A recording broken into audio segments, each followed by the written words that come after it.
नमस्कार, मैं केशव शर्मा और आप देख रहे हैं अपना न्यूज़। भारत में अलग अलग क्षेत्रों में अलग अलग भाषाएं और बोलियां बोली जाती हैं।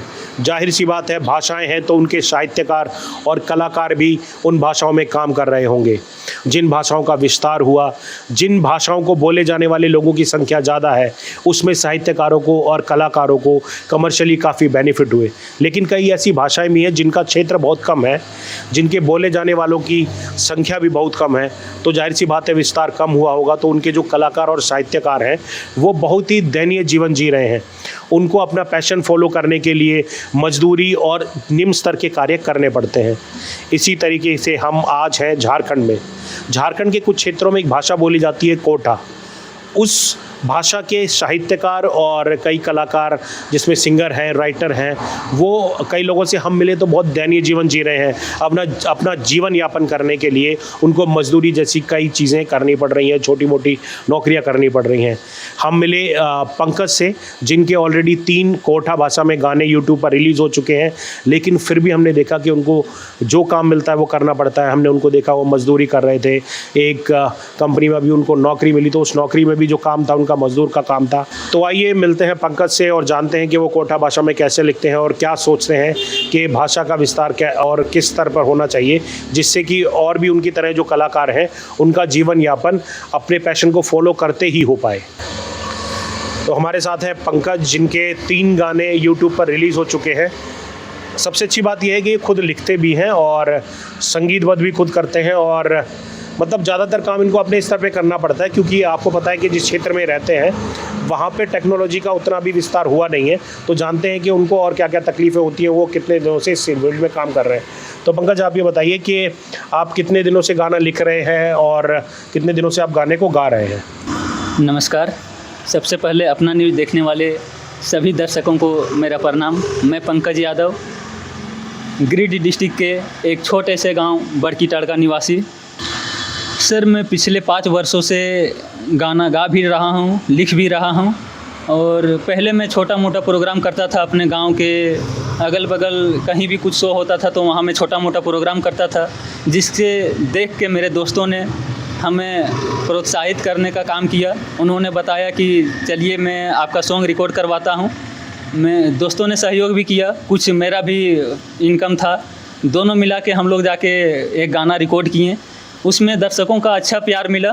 पहला सॉन्ग था मेरा, बहुत अच्छा प्यार मिला और आगे विश्वास है कि प्यार मिलते रहेगा दर्शकों का।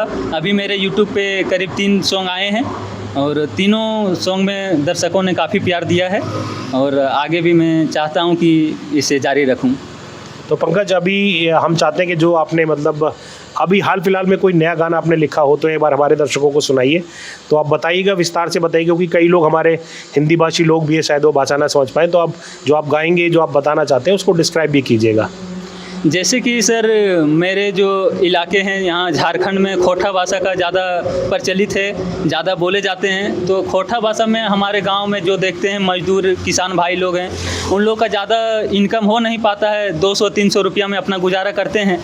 जो देख के मैंने लिखा है कि उसका घर में क्या स्थिति होता है, कैसे दोनों परिवार रहते हैं, अपना परिवार को क्या समझाते हैं और क्या दोनों परिवार में बात होता है, उसी को लेकर मैंने एक छोटा सा गाना लिखा है। सर, मैं आपको आपके सामने रखता हूँ कि छोड़ दी जो गाड़ी पिया सीखी तू हूँ गाड़ी, हो सुने ही है बड़ी पैसा कमा है बाहरी पिया, छोड़ी दी ही काम करे तू हूँ ये जो गाड़ी, ए पिया चली जो ने सीखे खातिर तो है अबे गाड़ी। उसकी पत्नी उससे बता रही है, बोल रही है, तो पति क्या बताता है कि कैसे हम जियो धानी कमाइले बाहरी, हाँ कुछ नहीं जाने ही हो, कुछ नहीं जाने ही हो, गे गाड़ी के कारगरी धानी खिया लबो हम तोरा करी के जो गाड़ी, ए धानी नहीं जीबो अब हमें सीखे खातिर गाड़ी। ये सॉन्ग सर अभी लिखे हुए हैं और बाकी कई सारे ऐसे सॉन्ग हैं जो कि मेरे लिखे हुए हैं। चाहता हूँ। अच्छा, वाकई में मैं एक्चुअल में कोटा उतना समझता नहीं हूँ, लेकिन वाकई में जो आपने लिखा है, जो भाव है इस गाने के, वो वाकई में बहुत अच्छे हैं। पंकज, आप अच्छा लिखते भी हैं, आप अच्छा गाते भी हैं, लेकिन मैंने खुद देखा कि आप जो काम कर रहे थे वो मजदूरी वाला काम है, और अभी आपने बताया कि आपकी जो अभी जो जॉब है जिस कंपनी में, वहाँ भी जो काम है लगभग वो मजदूरी से ही रिलेटेड है। तो ऐसा क्या है कि क्यों आप अपना पैशन फॉलो करते हुए क्यों नहीं आपका जीवन यापन वहाँ पे हो जाता, आपको मजदूरी क्यों करनी पड़ रही है? सर जैसे कि आप जानते हैं कि मैं झारखंड का गिरिडीह डिस्ट्रिक्ट से बिलोंग करता हूँ और गिरिडीह डिस्ट्रिक्ट छोटा सा डिस्ट्रिक्ट है जहाँ की रोज़गार का ज़्यादा साधन ना होने के कारण जो काम यहाँ मिलता है हमें कर लेनी पड़ती है। और सर थोड़ी घर की आर्थिक स्थिति अच्छा ना होने के कारण और कुछ अपनी भी खर्चे हैं जिसे हमें लेके चलना पड़ता है और जिसके कारण हमें मजदूरी करना पड़ता है या कुछ भी कोई भी काम मिल जाए मैं कर लेता हूँ, उसमें सक्षम हूँ और करने का प्रयास करता हूँ। सर मैंने अपनी परिस्थिति को लेकर कुछ गाने भी लिखे हैं उससे रिलेटेड और ये परिस्थिति हमारे डिस्ट्रिक्ट में ही नहीं पूरे झारखंड में कई ऐसे समस्या कई लोगों की है जो कि मैं अपने गाने के माध्यम से सुनाता हूँ जो लिखा हूँ। बूढ़े बुजुर्ग नौजवान साथी सभी हैं आज कंफ्यूज, बूढ़े बुजुर्ग नौजवान साथी सभी हैं आज कंफ्यूज, इस दौड़ भाग के जीवन में नहीं कर पाते खुद को यूज, इस दौड़ भाग के जीवन में नहीं कर पाते खुद को यूज। अरे घर की टेंशन परिवारों की उलझन ना जाने कितने हैं एक्सक्यूज, घर की टेंशन परिवारों की उलझन ना जाने कितने हैं एक्सक्यूज। अरे खुशी के दो पल जी ले भी भैया, जीवन यूं ना करें मिसयूज, जीवन को यूं ना करें मिसयूज। धन्यवाद। बहुत बढ़िया। तो पंकज जैसा कि आपने बताया कि कोठा भाषा में आपकी तरह और भी कई कलाकार हैं जो उनका जीवन यापन या मतलब जिनकी दैनीय हालत वाकई में बहुत ख़राब है, उनका गुजारा भी बहुत मुश्किल से होता है और कई लोगों ने ये मतलब जो कला का क्षेत्र है वो छोड़ भी दिया है अपना घर चलाने के लिए। तो क्या इसमें आप सरकार का जो रोल है उसको कुछ मानते हैं और सरकार से किस तरह की सहायता मिलती है, इस पर क्या सोचते हैं आप? बिल्कुल सर, मेरी तरह कई लोगों ने छोड़ चुका है इस जो कला से जुड़े थे साहित्य से जुड़े थे। बहुत ऐसे लोग जिसको आर्थिक प्रॉब्लम हुआ जिसके कारण छोड़ दिए क्योंकि गाना और लिखना सब में पैसे खर्च होते हैं सर और जाके स्टूडियो में रिकॉर्ड करना 8 से 10 हज़ार रुपये खर्चे जाते हैं एक सॉन्ग के।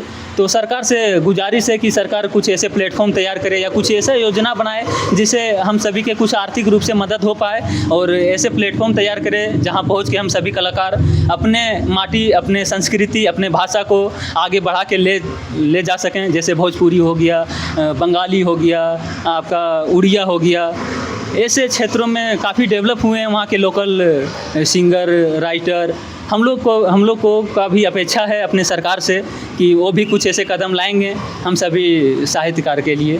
पंकज हम भाई आपको भविष्य की शुभकामनाएं देते हैं और सरकार से गुजारिश करते हैं कि जो कोठा में के कलाकार हैं, जो साहित्यकार हैं, जो लिख रहे हैं, उनके लिए कुछ ऐसी आर्थिक योजनाएं लेके आए सरकार जिससे कि उनको आर्थिक लाभ मिल सके। तो पंकज जो आपका गाना रिलीज़ हुआ है उनकी लाइनों के साथ हम इस इंटरव्यू को समाप्त करते हैं।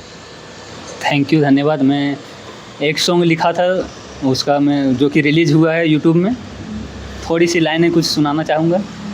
उसमें भी उसके पति बाहर रहते हैं तो पत्नी बोल रही है कि फोनो न करें कहियो पियवा कतना भैलें बेईमान हो, अरे बैठल हियो कहिए से पियवा करूँ तोर इंतजार हो।